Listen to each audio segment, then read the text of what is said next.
yet to see what the different teams are going to end up choosing as far as their picks and bans. We see a lot of targeted mid bans from the blue side. That might be because they are working on just countering several of the common picks we've seen here today with the Syndra and with the Ahri, but we have yet to see what is going to be picked by the blue side. Yeah, definitely some very powerful AP bans coming out from Custom Elite, banning away that Ahri, that Syndra, and that Zyra. That is true. And then from Final Silencers, we're seeing that Darius. Darius has been a very common pick today. He's not necessarily been the dominant force, though, or on the winning team, though, I must say. And then Xayah, I honestly can't really say like what she's been doing for the tournament. She's been kind of, I'd say, like 50-50 pretty much. And then Ivern, obviously a strong ban because of his powerful counter jungling potential. Absolutely. We are seeing, again, with that Ivern ban, people are trying not to have to deal with that counter jungle pressure that he has.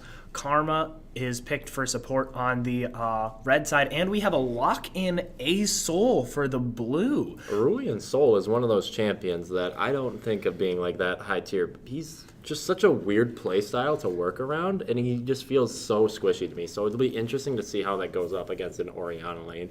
For maybe it will be better because Orianna, again, isn't Syndra or Ahri, which might explain those two bans to try to get this Aurelion Sol out. That is absolutely correct. One of the big things A-Soul struggles against is those assassins and people who have a lot of early game damage and or collapse pressure on top of him.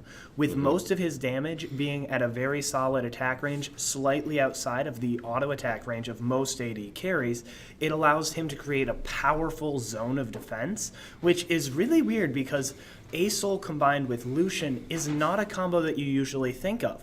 Because when you're going that hard line of defense, you usually want an ADC such as Caitlyn to have that protective boundary to keep her safe. With the Teemo pick on the red side, that is an interesting counter, but it looks like it was just a hover. Yeah, he's just trolling.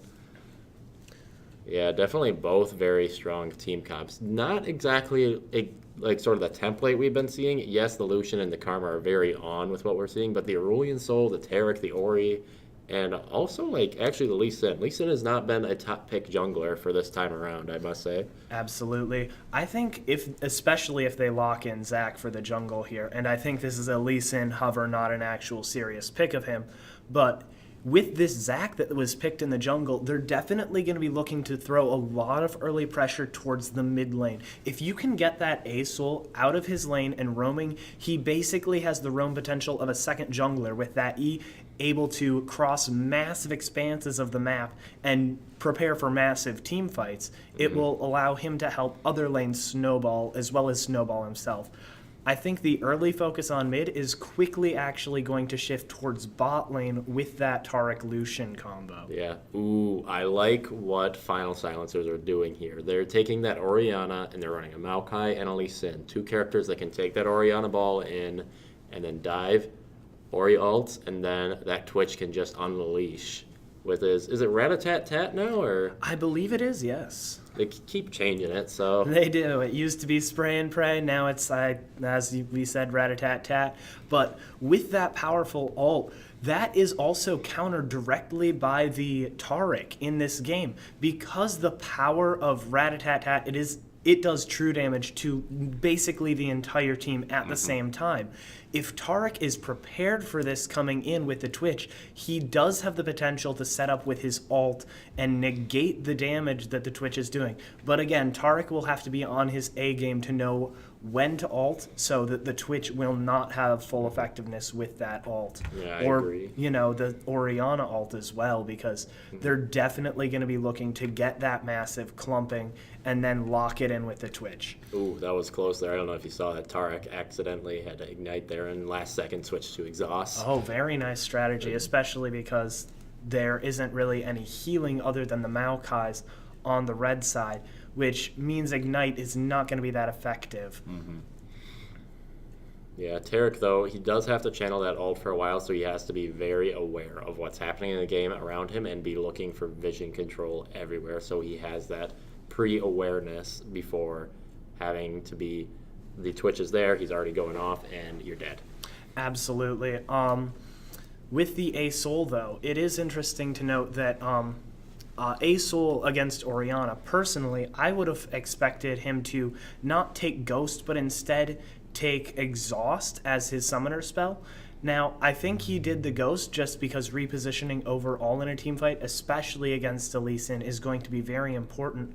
But that Exhaust that he's missing in laning phase means Orianna in trades will be able to trade more damage onto him during the trade rather than the reduced damage which comes through the Exhaust. Yeah, both mid laners taking those double mobility spells, like just looking for that great positioning and two possible ways to get out of a gank for sure. Absolutely, and I think we're definitely going to see, especially with Lee Sin as a very potent early jungler, his damage base numbers are very, very strong. And Zac, when he hits level 4 or 5, he can gank from completely invisible routes, unless you are specifically thinking about it, and change your warding patterns accordingly, which means that he definitely has a lot of gank potential that Lee Sin lacks in some way, but Lee Sin does have the damage on the other hand to make up for his lack of versatility. Yeah, both teams. I'd have to say Custom Elite's team is definitely a very interesting comp in what it is trying to do. Final Silencers has a very straightforward comp. They want to get you with the Ori Ball, and then they just want to go ham on a team fight. There is no specific path I see with Custom Elite's team choices. A Zac is a hard engage as well as a Fiora, and a Taric keeps the backline of Aurelion Sol and Lucian very safe.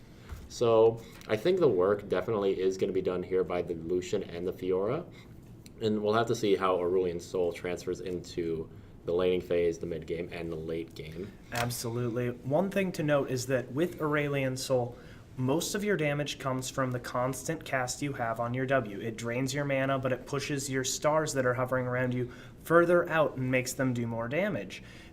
The problem with that is when hard CC is applied that affects casting, such as the Orianna ult, the Lee Sin kick, or the Maokai Q, you're going to have this disruption of his damage for the next 3 or 4 seconds while that's on cooldown, meaning that the red team does have a lot of time to get in there when the zone control is down, if they can just get a pick on that A-Soul. Yeah.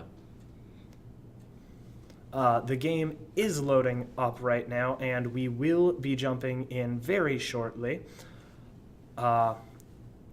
Overall, this looks to be a very promising matchup. We're expecting to see a lot of focus mid lane, but we are still unsure if there is any surprises that are going to be thrown in and stuff that is unexpected that comes out. These, as you can see, are both very high-placed teams. We have a lot of very coordinated teamwork we've seen from these teams in the past, and we're looking forward to some very strong gameplay and stuff from them through this game.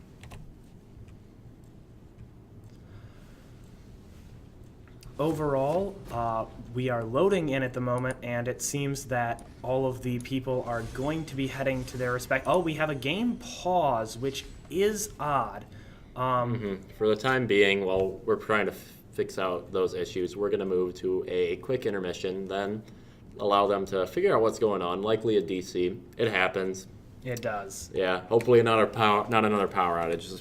I don't think I could take that again. I mean, upside is this time we're only 10 seconds into the game. Not many plays that have been made that are severely impacting the game. I mean, it's dead even right now. Yeah, very close game. All right, Very we'll be close. back in a bit. We'll see you guys soon.